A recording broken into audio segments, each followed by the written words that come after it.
Good morning, everyone. It's my first day in Quartzsite, Arizona, and I'm up on the Plamosa Road North, which is a wonderful locale. You can't hardly see it because the camera's overexposed, but it is a gorgeous semi-cloudy day. The clouds are moving out and it's going to be sunny for the rest of the day. Even though we have a full moon, we were able to get a few pictures last night. We'll have to take a look at those later on when I put this all on the computer. Anyway, I'm off to town. I'm going to go get some supplies and take care of a few errands, and we'll be back later on.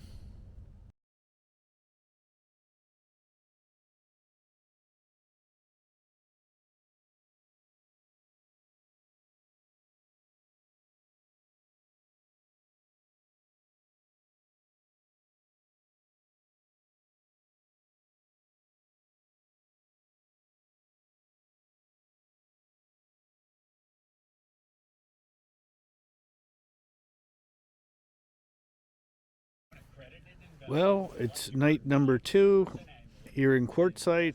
I'm out enjoying the stars. The moon is a full blown moon. Earlier it was just dipping by Saturn. It was pretty neat to see the two of them together. I've got a fire going in the fire here. It's kind of nice.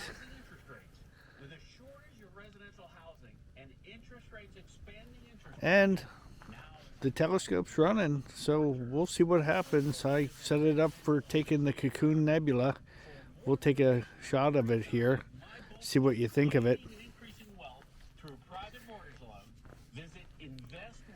Here it is on the screen.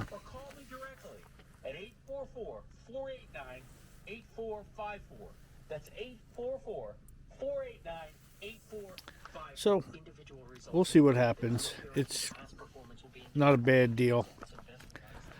Other than that, there's not much to say here. I'm enjoying it. The weather's great. It's clear as a bell out there. I just can't wait for the moon to start to settle out and go to a new moon, but that's another 15 days away, so we'll see how that works.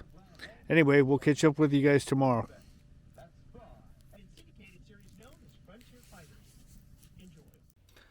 All right, folks, we have stacked our data in Astro Pixel Processor, and I'm going to process it here in PixInsight and Photoshop.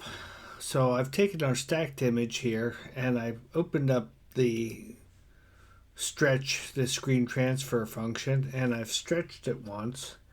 And now I'm going to crop it so that we can get our cocoon a little bit more present. And I think maybe I'll bring out some of this nebulosity here to the right just to give it some competition. So let's go ahead and we'll double click on our dynamic crop. We'll bring this guy in a little bit. Crop off all the edges that were left over from the stacking process, and we'll bring this guy down here, and let's go ahead and we'll tilt this a little bit, bring it up here, and now we have almost like a comet. So let's go ahead and we'll click that, call that good, and resize our image, and we've got everything there. Everything's off to the side.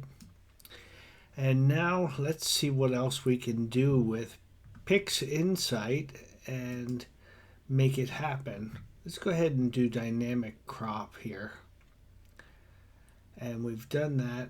Let's go to background extraction. I'm just going to drag background extraction over, automatic background extraction, go through the process, bring up the darks, restretch our image, and we should have the background extracted.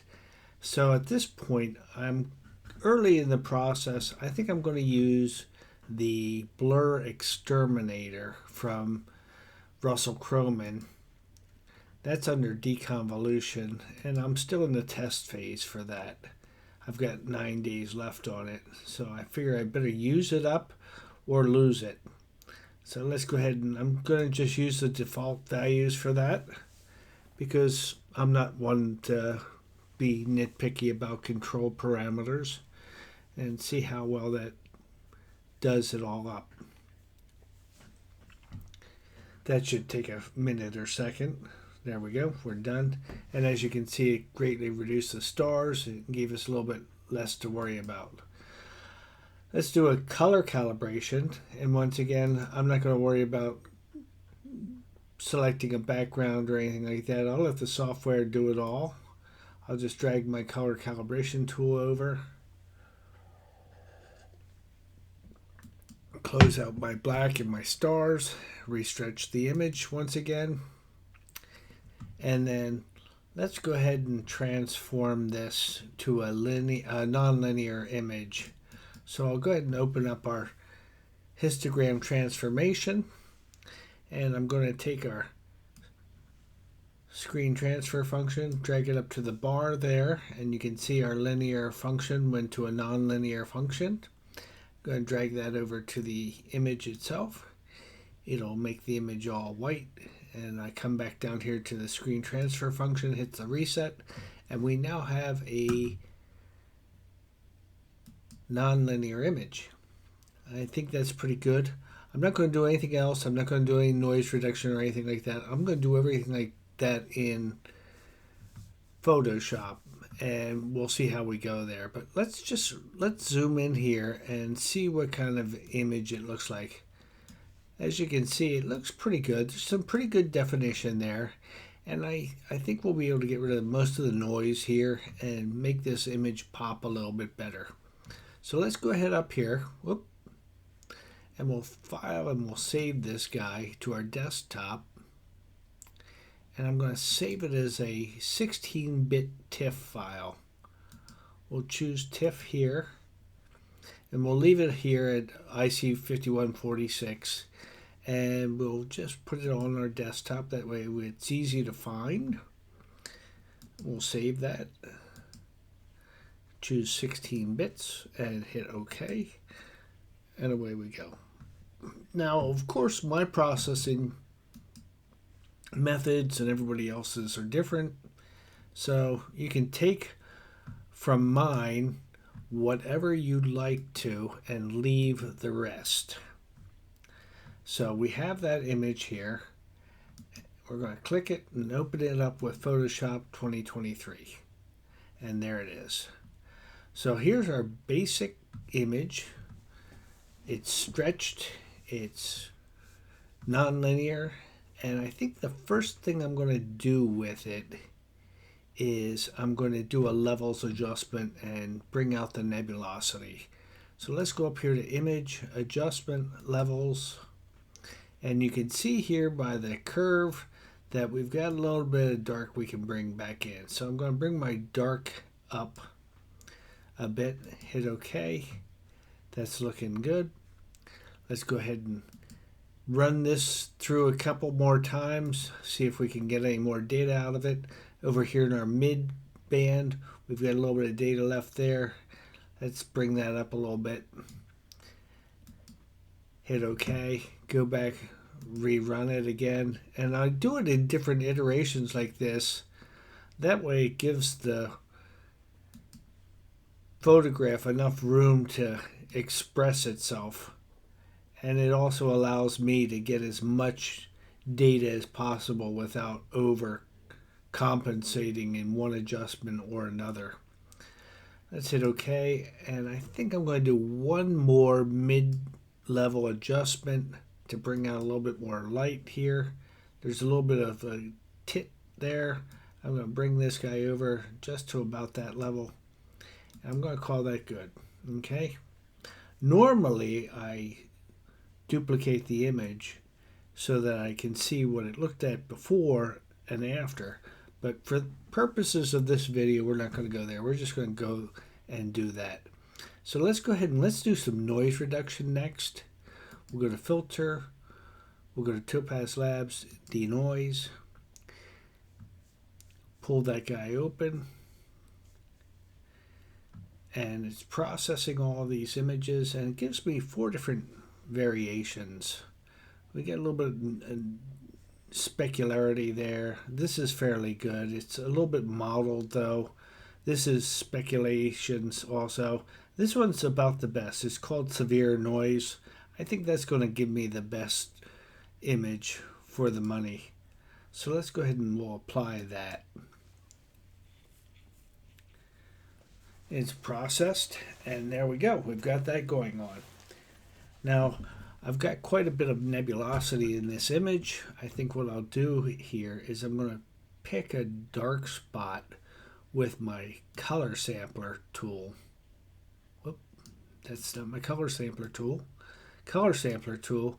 I'm going to pick a dark spot here and look at the RGB values, and I see that I've got a little bit more green in there than the red and the blue. So I'm going to take this and I'm going to make an adjustment for the green, red, and blue and see if I can even them out. So I'm going to choose my green level here. See if I can bring my green down to about the same level as the other guys. And as you can see, that really does bring out the red. So I think I'm going to back off on that. And it looks a little bit more natural in that regard. Let's see if we can bring this guy down here. So all of these adjustments are optional to your own liking. So I've got pretty good color there, good definition. What I'll do now is I'm going to clear that point. I'm going to go into my TK actions, look at the different levels, and see if I can bring down my darks there. I'm choosing the different levels of lightness and darkness.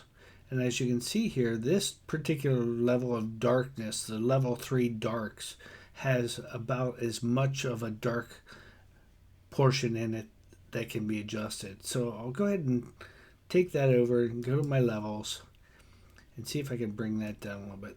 There we go. That brings in quite a bit more definition into the image.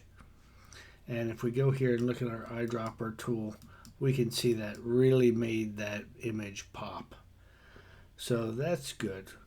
I'm going to go to my background image, and just for S and G's, I'm going to duplicate that, and we'll see where we have changes from this point on. So let's go ahead and do a Command E, which merges those two upper levels.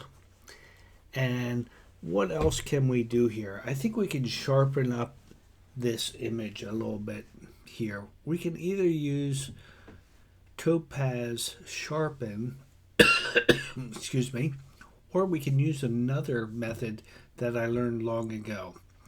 We can take this upper image and we can convert it to a smart filter. And now it's a smart filter. If you look over here, and we'll adjust a filter other, and we'll adjust a high pass filter to it. Now, if you look here where the nebulosity is strongest in the cocoon, you can see some light and dark areas there where the nebulosity could be sharpened up, and obviously that's way too much. Here we've not done any sharpening at all, but if I increase the radius of my pixel, I can get just enough sharpening there that it's not going to overblow the picture. And then I've got now smart layer, and I've got the high pass adjustment. I'm going to change the blending mode on my high pass adjustment to overlay, and that brings up the sharpening. And so what we have here is, if you look, we've definitely brought up some sharpening. At this point, you know, we could go in and we could remove the stars and a few things like that, but I don't think we need to do that. Excuse me. I think one other thing I'd like to do right now is I'd like to brighten up the colors. So I'm going to take my image and I'm going to change the mode to lab color. I'm not going to flatten it. I'll rasterize it so it's no longer a smart object. And now we have the upper layer as a lab layer. I'm going to do an adjustment here of curves on that layer, the LAB layer, their LAB. So I'm going to take the A and the B layer and I'm going to bring them in and see if I can bring up the coloration of those two layers. I'm going to bring them both into about 100. And by doing this, I actually increase the color of the image without oversaturating it. And there we go, that's it. And now I'll change the image back to RGB from lab. I'm not going to flatten it again. And then here's the difference between the old image and the new image. I've got a little bit of sharpening, got a little color boost, and the nebulosity is showing through. And of course there's a million stars with this. We could certainly take out the stars if we want to. I think let's do that just for purposes of this thing. I'll go ahead and I'll duplicate that layer again. And we'll go to Russell Croman's star extractor. And process the stars out of this picture. And then maybe we can bring them back in using the fill layer that we're going to generate. So let's let this work through its process real quick, and we're not going to do too much more from that, but at least you get an idea of what my particular process is in getting pictures. We've got the stars exterminated, and now I'm going to take and I'm going to reduce the fill opacity of that so that I have some stars in there. And now we've got that. As you can see, I've reduced the stars considerably more, sort of like Blur Exterminator, but it's my version of it. Okay, and what I'll do here is I'll leave that as it is, and then we can file and save that or export that for Facebook or something like that. And I will convert that in size to a size that's friendly to Facebook, which is 2048 pixels across, and I'll export that to my Facebook Astrophotos, and we'll call that right there. And there we go. So there you have it, folks. That's how I process my images. I just make a few adjustments and call it good. Some folks spend quite a few hours, but for me, this particular picture didn't require it. It's a nice image, but it's not one of the best ones. I didn't spend a whole lot of time with it, but there you go. You now know my process, and hope you enjoyed it. And we'll